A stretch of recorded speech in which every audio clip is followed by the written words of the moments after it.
Good morning students. आज हमारे यहाँ साथ होने का मकसद ये है कि आप सभी ने जैसे कि सबसे पहले RCI का एप्टीट्यूड टेस्ट दिया, उसमें आपने सफलता प्राप्त की, इसकी मैं आपको शुभकामना देता हूँ। और हम सभी अब यहाँ पे एकत्रित हुए हैं जिस कोर्स के लिए आपने चयन किया है, DED SEHI और IDD के लिए।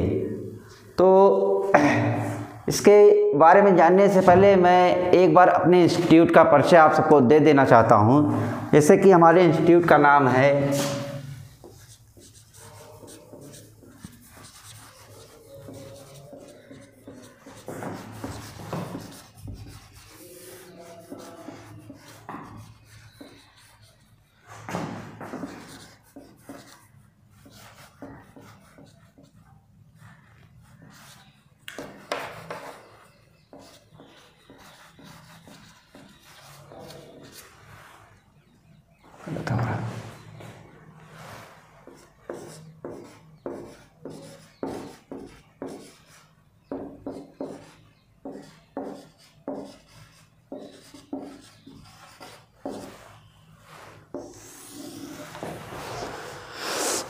आप सभी राम कुमार लेट स्कूल में शिक्षा ग्रहण करेंगे 2 वर्षों तक, जिसमें आपके 6 सेमेस्टर होंगे। सबसे पहले हमें ये जानना ज़रूरी है हम किस कोर्स में हमने एडमिशन लिया है। तो देखिए, हमारे कॉलेज में 2 तरह के कोर्सों का संचालन किया जा रहा है, जिसमें पहला कोर्स है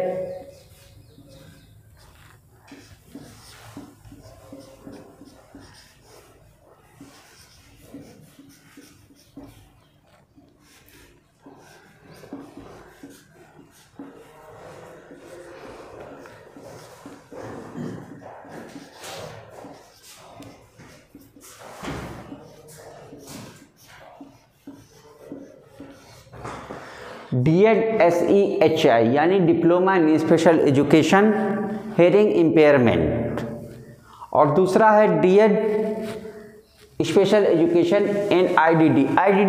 IDD का फुल फॉर्म है इंटेलेक्चुअल डेवलपमेंट डिसेबिलिटी, जिसको हिंदी में कहा जाता है विकासात्मक बौद्धिक अक्षमता। तो इन 2 कोर्सों का हम यहाँ पे अध्ययन करेंगे और इस क्षेत्र के बारे में जानेंगे कि आगे चल के हमें बच्चों को किस प्रकार से पठन पाठन कराना है, उनकी शिक्षा कैसे आगे बढ़ानी है, और इसके लिए हम यहाँ पे इन कोर्सों के अंतर्गत आने वाले विषयों का अध्ययन करेंगे और अध्ययन करके अपने जीवन में उसे ढालते हुए आगे आने वाले बच्चों को शिक्षा ग्रहण करवाएंगे। तो अब मैं आता हूँ थोड़ा कोर्स पे।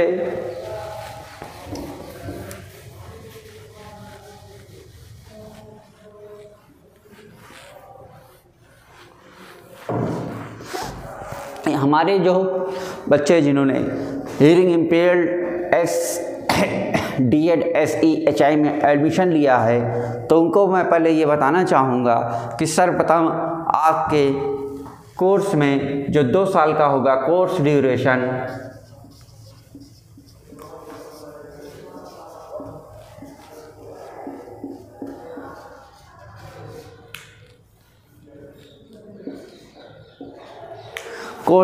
होगा 2 साल का।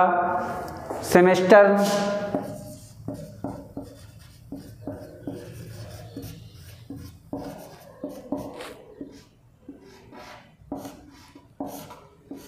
जिसमें 6 सेमेस्टर होंगे।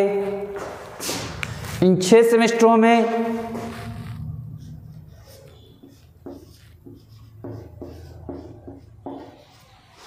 पाँच पेपर होंगे, 6 पेपर होंगे, जो आप 6 सेमेस्टर में पढ़ेंगे। 6 पेपर फर्स्ट ईयर में 6 पेपर, उसी तरह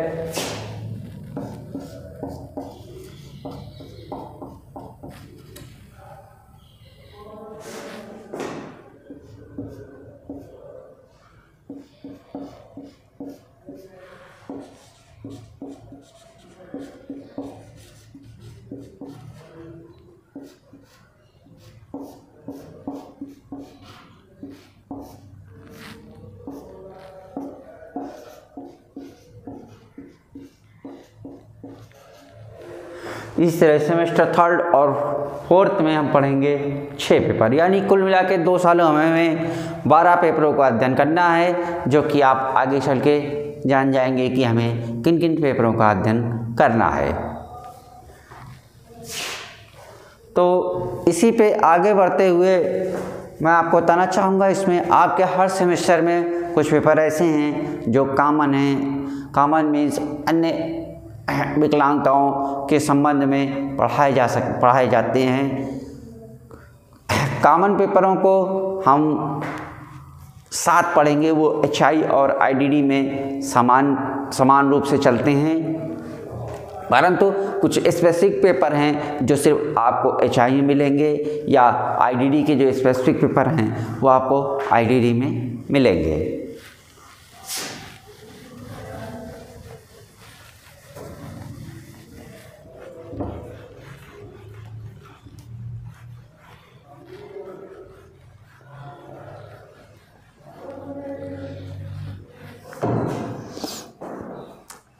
तो सबसे पहला पेपर जो कॉमन पेपर है HI IDD ASD या जो भी कोर्स हम उठाएंगे, सबसे पहला पेपर जो हमारा आता है इंट्रोडक्शन टू डिसेबिलिटी, विकलांगता का परिचय। चूँकि हम लोग जो कोर्स कर रहे हैं इसमें हम विकलांगता के संबंध में अध्ययन करेंगे, इसलिए सर्वप्रथम हमें विकलांगता के बारे में जानना बहुत आवश्यक है।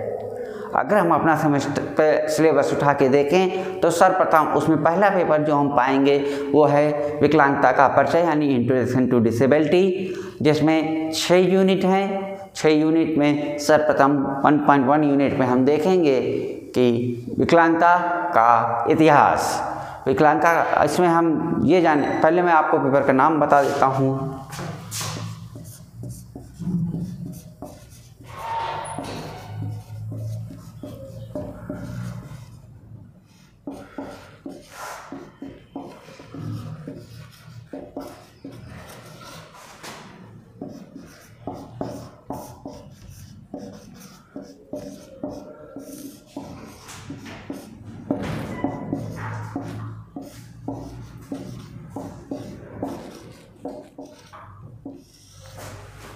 विकलांगता का परिचय। विकलांगता का परिचय, जैसे कि इसके नाम से ही हमें पता चल रहा है कि विकलांगता यानी डिसेबिलिटी के बारे में इसमें हम पढ़ेंगे।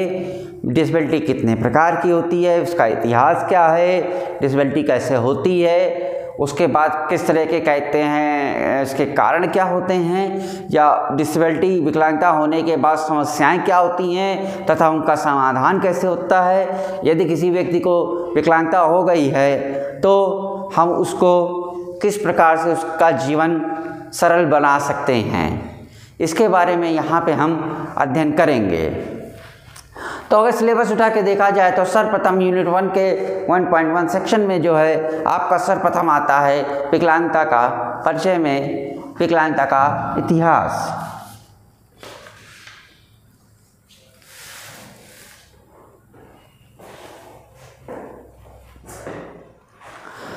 देखिए, आज से कुछ समय पहले का अगर इतिहास उठा के देखा जाए विकलांगता का, तो इसमें कोई बहुत अच्छा पहलू सामने देखने में नहीं आता है।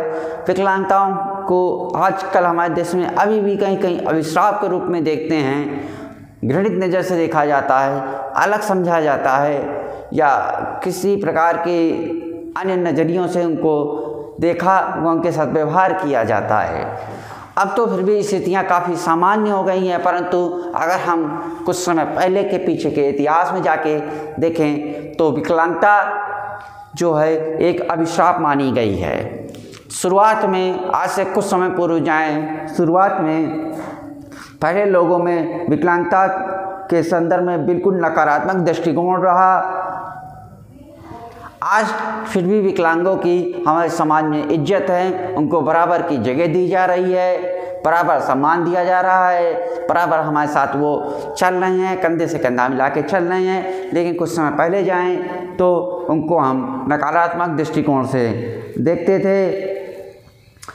विकलांगों की इज्जत समनुसार लोगों के दृष्टिकोण, व्यवहार एवं आवश्यकताओं के बदलाव के परिणाम स्वरूप ही हुआ है। इसके लिए कुछ सामाजिक संगठनों, अभिभावकों एवं सरकारी तंत्रों की महत्वपूर्ण भूमिका मानी जाती है, जिसके तहत विकलांगों को समाज की मुख्य धारा से जोड़ा जा सका।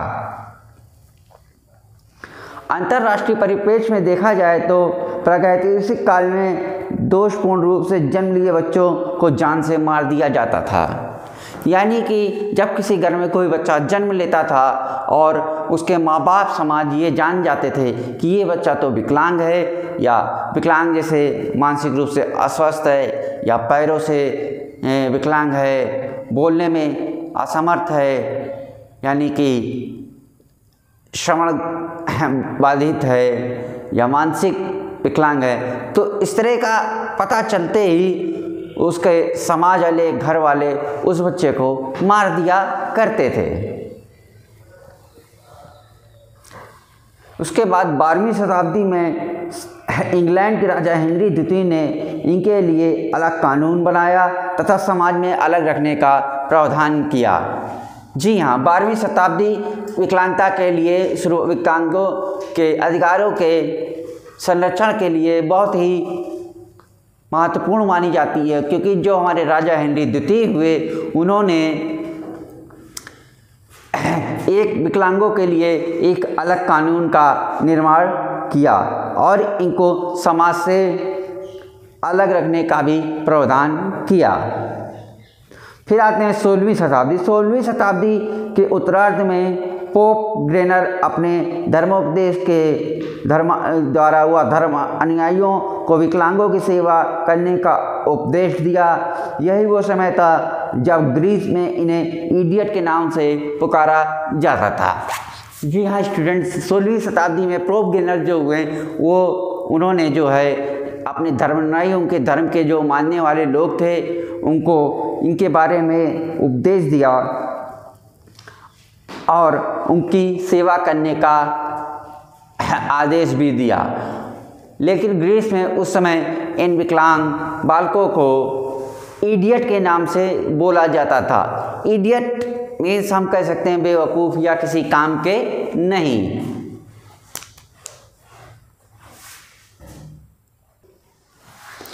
इसके बाद मध्यकालीन इतिहास उठा के देखा जाए तो मध्यकालीन इतिहास में इन्हें बुरी आत्मा का प्रकोप इत्यादि कहकर बाहर कर दिया जाता था। जी हाँ स्टूडेंट्स, जब किसी घर में कोई विकलांग बच्चे का जन्म होता था तो ये कहा जाता था कि इनके ऊपर किसी बुरी आत्मा का प्रकोप है, या किसी बुरी आत्मा ने अपना बदला लेने के लिए या कार्य सिद्ध करने के लिए इनके घर में जन्म लिया है। और इस प्रकार कह के उनको समाज से बाहर कर दिया जाता था या मार दिया जाता था, जंगलों में छोड़ दिया जाता था, जिससे उन्हें जंगली जानवर खा लें और उस आत्मा का प्रकोप उनके घर से टल जाए। ईसाई धर्मानियों ने इनकी सेवा हेतु अनाथालयों की व्यवस्था की। इसके तहत लोगों का दृष्टिकोण बहुत परिवर्तित हुआ। जी हाँ, इसी काल में यानी कि मध्यकालीन इतिहास में ही जो ईसाई अनुयायी थे, ईसा के जो अनुयायी थे, उन्होंने अलग एक अनाथालयों की व्यवस्था कर दी जिसमें इन बच्चों को रखा जाता था। और इसी युग में हमारे समाज में एक दृष्टिकोण परिवर्तित हुआ विकलांग बच्चों के बारे में, तथा इनके बारे में कुछ सोचा जाने लगा। फिर आती है 17वीं शताब्दी। 17वीं शताब्दी में रेने डिस्कार्ट ने इनके सीखने की बात कही।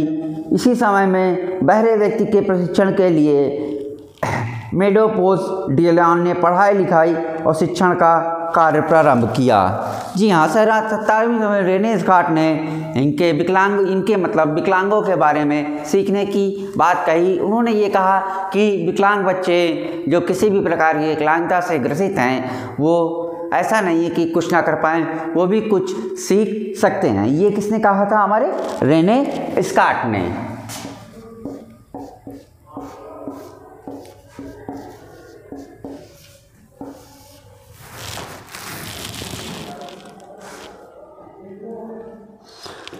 मेडोपोस डिलियन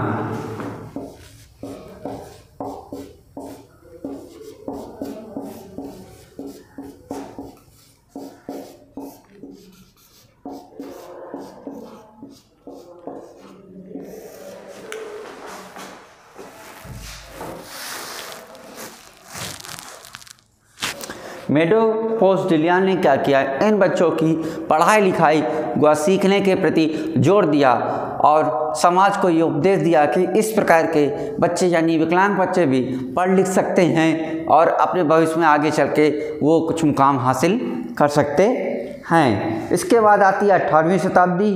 तो 18वीं शताब्दी के अंत में रूसो लाक ने इनके लिए मानवीय इलाज का प्रारंभ किया।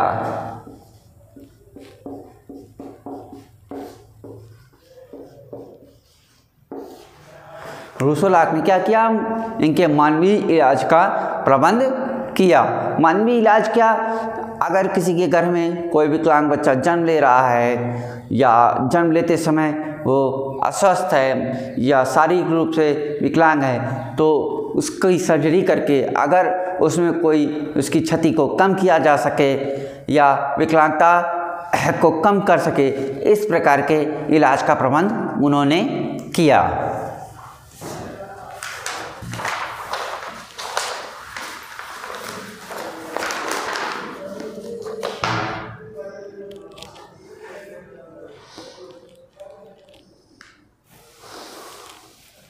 विकलांग, अब आता है वर्तमान काल। वर्तमान काल से यहाँ संदर्भ जो कि हमारे पास इतिहास उपलब्ध है वो 19वीं शताब्दी का है, लेकिन आगे चल के हम अब जानेंगे कि 19वीं शताब्दी के बाद 20वीं शताब्दी और 21वीं शताब्दी में इनके लिए क्या प्रबंध किए गए।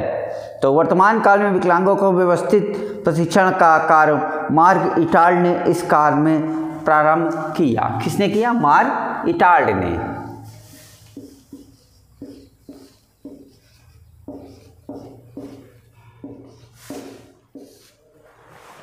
मार्क इटाल्ड ने व्यवस्थित प्रशिक्षण का कार्य प्रारंभ किया।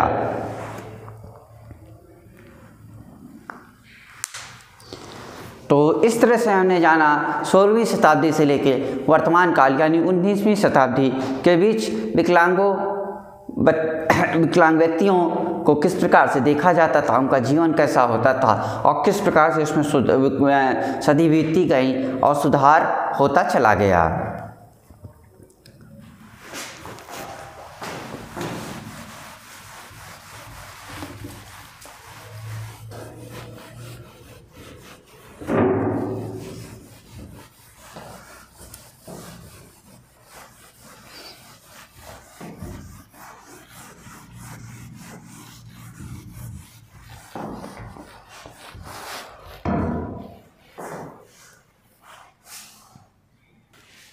तो स्टूडेंट्स, हमने ये जाना कि 16वीं शताब्दी से 19वीं शताब्दी, जिसको वर्तमान काल कह रहे हैं, लेकिन वर्तमान काल जो है हमारा 22वीं शताब्दी चल रहा है, जिसमें आज विकलांगों को कंधे से कंधा मिलाकर चलने का अवसर प्रदान किया जा रहा है।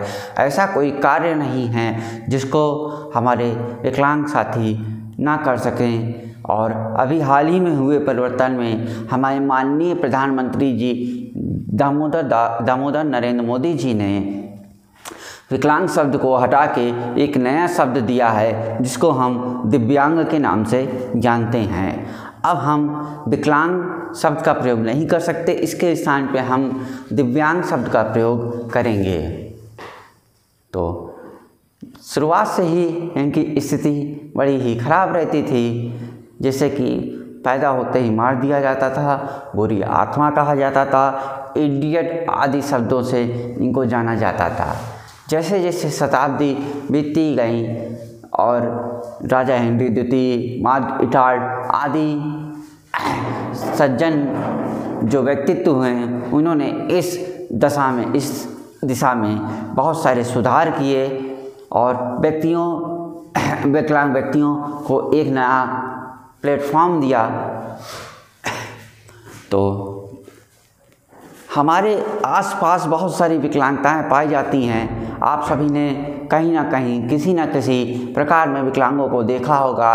हो सकता है आपके संपर्क में कभी श्रवण बाधित जो कानों से सुन नहीं सकते, मुँह से बोल नहीं सकते, दृष्टि बाधित जो आंखों से देख नहीं सकते, मंद बुद्धि या मानसिक बुद्धि IDD जिनको कहते हैं, इंटेलेक्चुअल डेवलपमेंट डिसेबिलिटी, जो मानसिक रूप से अस्वस्थ होते हैं, इस तरह के बच्चों को देखा होगा। लेकिन हो सकता है कि आपसे पहले कभी आपने ये सोचा नहीं होगा कि हम इन तरह के बच्चों के बारे में पढ़ाई करेंगे या इस तरह के बच्चों से कभी मिलेंगे, उनके साथ कार्य करेंगे। देखिए, ये एक बहुत ही गॉड गिफ्टेड एरिया है। भगवान हर किसी को सेवा के लिए नहीं चुनता है।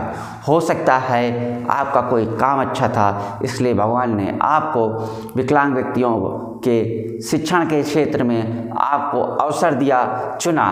तो इस अवसर को अपने हाथ से जाने मत दीजिएगा, क्योंकि ये अवसर आपको रोजगार तो दिलाएगा ही दिलाएगा और साथ में समाज सेवा का अवसर भी प्रदान करेगा। रोज़गार कैसे मिलेगा? अभी जैसे कि आपके राजस्थान सरकार में बहुत सारी वैकेंसियां रोज़गार निकल रही हैं और आगे निकलते ही रहेंगे, जिसमें कि आप डीएड, एसई, या आईडीडी या अन्य कोर्सों को करके, इसके बाद रेट की परीक्षा क्वालिफाई करके, प्रतियोगितात्मक परीक्षा को पास करके आप सरकारी संस्थान या स्कूल विद्यालयों में टीचर का पद प्राप्त कर सकते हैं। तो मेरा यही कहना है कि मन लगा के आप इस कोर्स पे ध्यान दीजिए, पढ़िए, जिससे आपकी जानकारी जो हो वो अधूरी ना रहे। अधूरा ज्ञान बड़ा ही खतरनाक माना जाता है।